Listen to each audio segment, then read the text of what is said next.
ലക്ഷണം. അച്ഛന്റെ മനസ്സ് ഈ മോൾക്ക് അറിയാവുന്നത് പോലെ നിങ്ങൾക്കും അറിയാവുന്നതല്ലേ? പണത്തിനു വേണ്ടിയോ പേരിനോ പ്രശസ്തിക്കോ വേണ്ടിയല്ല, ജനങ്ങൾക്ക് വേണ്ടി കഷ്ടപ്പാടും ദുരിതങ്ങളും അനുഭവിക്കുന്ന ആൾക്കാരുടെ നല്ലതിനു വേണ്ടിയ അച്ഛൻ രാഷ്ട്രീയ ജീവിതം തിരഞ്ഞെടുത്തത്.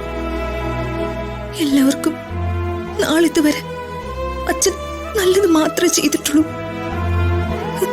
ദൈവത്തിന് നിരക്കാത്തതൊന്നും എന്റെ അച്ഛൻ ചെയ്തിട്ടില്ല.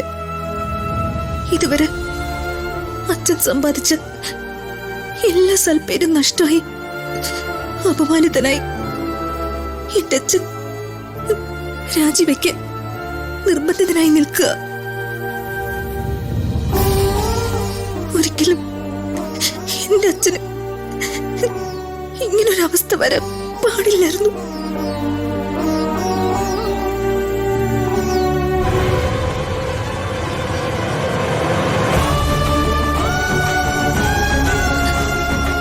എന്റെ അച്ഛന്റെ നിരപരാധിത്വം തെളിയിക്കണം.